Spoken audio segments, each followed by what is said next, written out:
السلام علیکم ورحمۃ اللہ وبرکاتہ۔ الحمد للہ کفا والصلاة والسلام علی عبادہ الذین اصطفیٰ، اما بعد، اعوذ باللہ من الشیطان الرجیم، بسم اللہ الرحمن الرحیم۔ یا ایہا الذین آمنوا کتب علیکم الصیام کما کتب علی الذین من قبلکم لعلکم تتقون۔ ان اللہ وملائکتہ یصلون علی النبی یا ایہا الذین آمنوا صلوا علیہ وسلموا تسلیما۔ اللہم صلی علی سیدنا مولانا محمد معدن الجود والکرم وآلہ وصحبہ وبارک وسلم، صلاۃ وسلام علیک یا رسول اللہ صلی اللہ تعالی علیہ وسلم۔ برادران ملت اسلامیہ، آج ہم روزہ توڑنے کی ان صورتوں کا بیان جن میں کفارہ بھی لازم آتا ہے سماعت کریں گے۔ کل ہم نے سماعت کیا کہ روزہ ٹوٹتا ہے لیکن صرف قضا ہے، ان صورتوں میں کفارہ نہیں ہے۔ آج روزے کی قضا اور کفارہ دونوں ہوگا، ان کا بیان سماعت کریں گے۔ رمضان کا روزہ قصدن توڑ ڈالنے سے کفارہ لازم آتا ہے۔ اگر جان بوجھ کر رمضان کا روزہ جو ہے توڑ دیا، کچھ کھایا پیا، تو روزے کا کفارہ لازم آتا ہے۔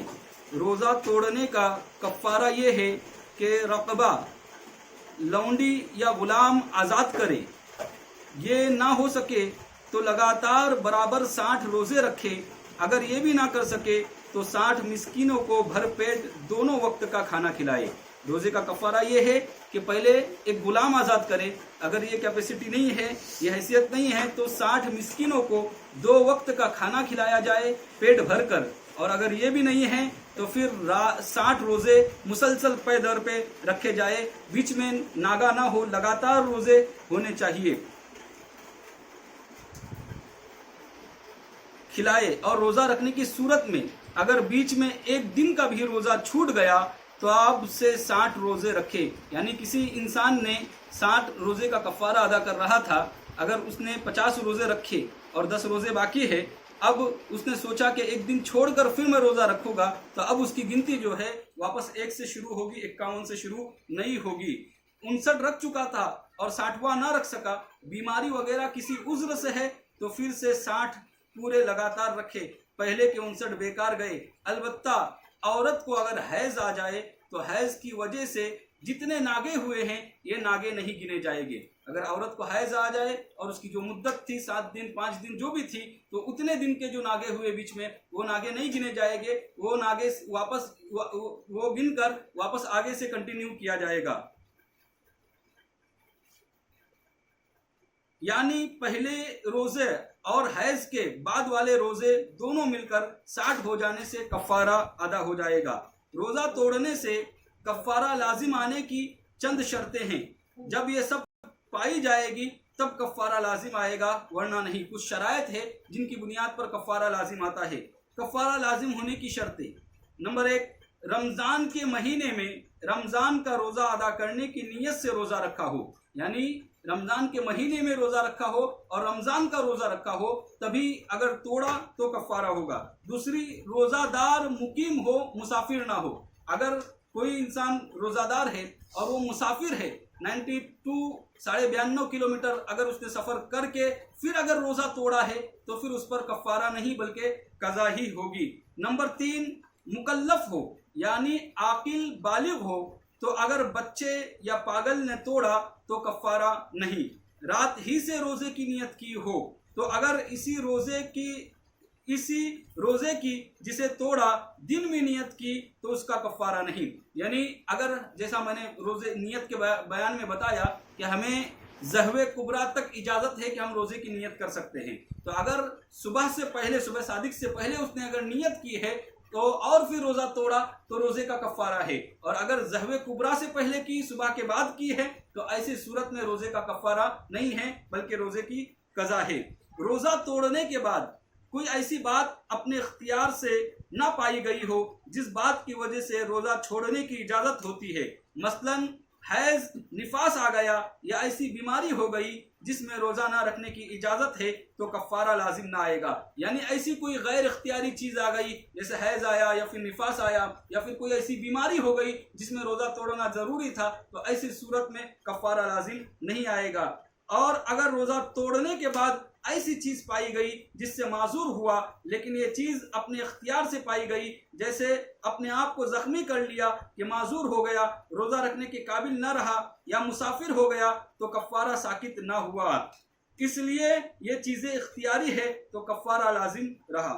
روزہ دار نے قصدن کوئی دوا یا غذا کھائی، پی یا پانی پیا، یا کوئی چیز لذت کے لیے کھائی یا پی، یا کسی عورت کے ساتھ جو قابل شہوت ہے اس کے آگے یا پیچھے کے مقام میں جمع کیا، انزال ہوا ہو یا نہ ہوا ہو۔ اگر عورت کے ساتھ جمع کیا تو انزال ہوا ہو یا نہ ہوا ہو، لہذا اس روزے دار کے ساتھ جمع کیا گیا تو ان سب صورتوں میں روزے کی قضا اور کفارہ دونوں لازم ہے۔ کوئی ایسا کام کیا جس سے افطار کا گمان نہ ہوتا ہو، اور اس نے گمان کر لیا کہ روزہ جاتا رہا، پھر قصدن کھا پی لیا، مثلا یا پچھنا لیا، یا سرما لگایا، یا جانور سے وطی کی، یا عورت کو چھوا یا بوسا لیا، یا ساتھ لٹایا، یا مباشرت فاحشہ کی، مگر ان سب صورتوں میں انزال نہ ہونے پایا، یا پاخانے کے مقام میں خشک انگلی رکھی، اب ان کاموں کے بعد قصدن کھا لیا تو ان سب صورتوں میں روزے کی قضا اور کفارہ دونوں لازم ہے۔ اور اگر ان صورتوں میں کہ جن میں افطار کا گمان تھا اور اس نے گمان کر لیا کہ اگر کسی مفتی نے فتویٰ دے دیا تھا کہ روزہ جاتا رہا، اور وہ مفتی ایسا ہو کہ شہر والوں کا اس پر اعتماد ہے، اس کے فتویٰ دینے پر اس نے قصدن کھا لیا، یا اس نے کوئی حدیث سنی تھی جس کے صحیح معنی سمجھ نہ سکا اور اس نے غلط معنی کے لحاظ سے جان لیا کہ روزہ جاتا رہا اور قصدن کھا لیا، تو اب کفارہ لازم نہیں۔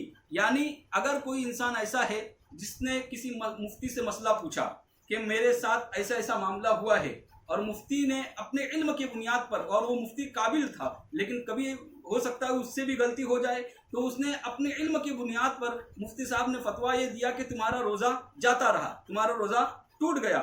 اب اس نے کھا لیا یا پی لیا، اب اس نے جان بوجھ کے بھی کھایا اور پیا کیونکہ اس نے یہ سوچا کہ میرا روزہ جا رہا ہے، میرا روزہ نہیں ہوا کیونکہ ایک مفتی نے فتویٰ دیا۔ بعد میں تحقیق کرنے پر پتہ چلا کہ نہیں، اس صورت میں تو روزہ نہیں ٹوٹا تھا، مفتی صاحب سے غلطی ہو گئی تھی، تو ایسی صورت میں صرف قضا ہے، کفارہ لازم نہیں ہوگا، اگرچہ مفتی نے غلط فتویٰ دیا ہو یا جو حدیث اس نے سنی تھی وہ ثابت نہیں ہے۔ برادران ملت اسلامیہ، اتنی ہی چیزیں ہیں جو وجود میں آئے تو پھر روزے کے ساتھ، قضا کے ساتھ روزے کا کفارہ بھی ہوگا۔ آپ نے تمام چیزیں سماعت کی کہ کفارہ کس طرح سے کیا جاتا ہے۔ مسلمانوں، اس لیے یاد رکھو کہ روزہ جب بھی رکھو گے تو اسے مکمل کیا جائے، ادھورا نہ چھوڑا جائے، بیچ میں نہ توڑا جائے، اس لیے کہ پھر اس کی سخت سزا ہے، اور پھر ہم اسے پورا نہ کر پائیں گے تو کل قیامت کے دن اللہ تبارک و تعالیٰ کی بارگاہ میں ہمیں پیش ہونا ہے۔ یہاں پر ایک حدیث مجھے یاد آ رہی ہے، اللہ کے رسول صلی اللہ تعالیٰ علیہ وسلم کی بارگاہ میں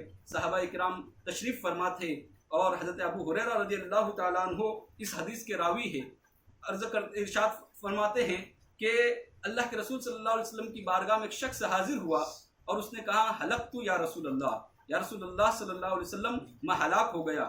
میرے آقا علیہ السلام نے پوچھا کہ اے صحابی، تم نے ایسا کیوں کیا؟ کہاں تم سے کون سا گناہ سرزد ہو گیا ہے جس کی بنیاد پر تم نے ایسا کہا؟ تو میرے آقا علیہ السلام سے صحابی نے عرض کیا، رسول اللہ صلی اللہ علیہ وسلم، میں نے حالت روزہ میں اپنی بیوی سے جمع کر لیا، لہذا میں ہلاک ہو گیا۔ اب 3 اسٹیپ آپ کو پتا ہے، یا تو غلام آزاد کرنا ہے، 60 مسکینوں کو 2 وقت کھانا کھلانا ہے، یا پھر 60 روزے پے در پہ رکھنا ہے۔ اللہ کے رسول صلی اللہ علیہ وسلم نے ان تینوں باتوں کو اس سے کہا کہ یہ اس طرح سے عمل کرو۔ جب پہلی بات کہی تو کہا، یا رسول اللہ، میرے پاس کوئی غلام نہیں، میں خود ایک غریب انسان ہوں، لہذا میں غلام آزاد نہیں کر سکتا۔ پھر جب دوسری بات کہی، کہا 60 مسکینوں کو کھانا کھلاؤ، تو کہا، یا رسول اللہ، اس کی بھی حیثیت نہیں، اس کی بھی استطاعت نہیں، اتنی طاقت نہیں ہے کہ میں 60 مسکینوں کو کھانا کھلا سکوں۔ پھر اللہ کے رسول صلی اللہ علیہ وسلم نے فرمایا، ایک کام کرو، پے در پہ 60 روزے رکھو۔ لہذا اس نے پھر عرض کیا، یا رسول اللہ صلی اللہ علیہ وسلم، اتنی بھی طاقت نہیں ہے، ایک روزہ رکھا تھا وہ رکھ نہ سکا میں، لہذا میرا حال یہ ہو گیا کہ اس روزے پر کنٹرول نہیں کر پایا، میں 60 روزے لگاتار کیسے رکھوں گا؟ تو اللہ کے رسول صلی اللہ علیہ وسلم نے یہ نہیں کہا کہ اب تم یہاں سے چلے جاؤ یا تمہیں ان تینوں باتوں پر ہی عمل کرنا ہوگا، وہ کہا کہ تھوڑی دیر کے لیے بیٹھو۔ کچھ ہی دیر ہوئی تھی کہ ایک صاحب کھجور کا ایک